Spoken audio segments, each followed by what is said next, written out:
আজ বিধানসভা নির্বাচনে মনোনয়নের অন্তিম দিনে আনুষ্ঠানিকভাবে মনোনয়নপত্র জমা দিলেন উত্তর করিমগঞ্জ বিধানসভা কেন্দ্রের কংগ্রেস মনোনীত প্রার্থী জাকারিয়া আহমেদ পান্না।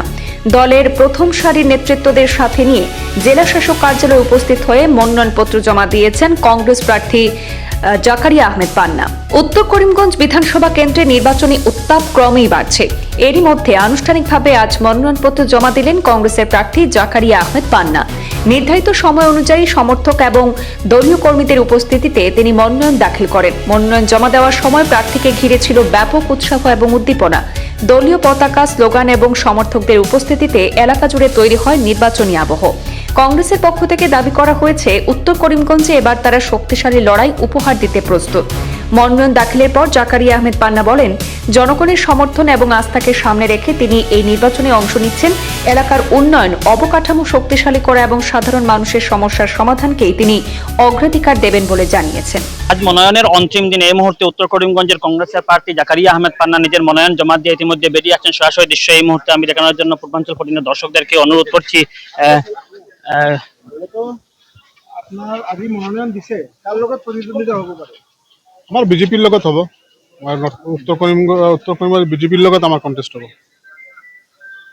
মূলত কি ইস্যুৰ উপৰত আপুনি নিৰ্বাচন? আমার করিমগঞ্জ যদি আপনি নর্থ করিমগঞ্জত বিশেষকে যদি আপনি চায় ইস্যুর কোনো অভাব নাই। আমার সিভিল হস্পিটেলখন যদি আপনি যায় তাহলে গম পাব সিভিল হস্পিটেল এইটো অৱস্থাটো কেনেকৈ আছে। আমাৰ কৰিমগঞ্জেৰ টাউনেৰ ৰাস্তাবোৰ যদি আপনি চায় তেনেহলে আপনি গম পাব ডেভেলপমেন্টটো কি হৈ আছে। আপনি যদি আমার অলপ বানপানী হয়, বানপানী হলে চাব আপনি খোজকাঢ়িব নোৱাৰে, এনেকুৱা পানী হয় আমাৰ সব গলি গলি আপনি কৰিমগঞ্জ টাউন যায়। আগতে কি আপোনাৰ পাৰ্টিয়ে তেনেকৈ কিবা প্ৰগ্ৰাম কৰিছিল নেকি? মানুহৰ ইমান হেৰাছমেণ্টৰ কথা কৈছে, মানুহে ইমান প্ৰব্লেম পাই আছে। আমাৰতো সংবিধানে যেটো আমাৰ অধিকাৰ দিছিল, আমি তাৰ বিৰুদ্ধে আমি আন্দোলন কৰিছোঁ। তাকে বেছি আমি কৰিব নোৱাৰোঁ। আমি যিমান আমি আন্দোলন সব ক্ষেত্ৰত আমি সদায় আন্দোলন কৰি আহিছোঁ। মানুহে কংগ্ৰেছ পাৰ্টিক ভোট দিয়ে, তাৰ পাছত দেখা যায় বেলেগৰ লগত ভোট খাই যায়। আপুনি যাব নেকি তেনেকৈ? মোৰতো যাৱাৰ ইমান কোনো হেৰি নাই, আমি কিয় যাম? আমি কংগ্ৰেছত আছিলোঁ, মোৰ দেউতাও কংগ্ৰেছত আছিলে। বেলেগ দলত যোৱা আমাৰ কথাই নাই। এইটোতো লাষ্টত আপুনি গম পাব নহয়, আপুনিও আছে মই আছো। লোকসভা নির্বাচনত আপনার উপর উত্থাপিত হয়েছে বিজেপির লগত কাম করার। এইটো এটা মিছআণ্ডাৰষ্টেণ্ডিং হৈছিল, এইটো এতিয়া ক্লিয়াৰ হ'ল। এতিয়া এইবিলাক একো নাই, আমাৰ সব ঠিক আছে। আমাৰ কংগ্ৰেছ সব একে আছো, আমাৰ বয়োজ্যেষ্ঠ হয়, আমি সব একেলগে আছো। মিসআন্ডারস্ট্যান্ডিং করে তো আপনার উপর অভিযোগ উত্থাপিত হয়েছে, বেয়াকে অভিযোগ, এইটো তো কিন্তু বহুত বেয়া। একদম বেয়াটো নহয়, এইটো আপোনালোকৰ হেৰিত নিউজৰো কিবা হেৰি আছে, মই গম পাইছো। কিন্তু আমাৰ মাজত একো নাই।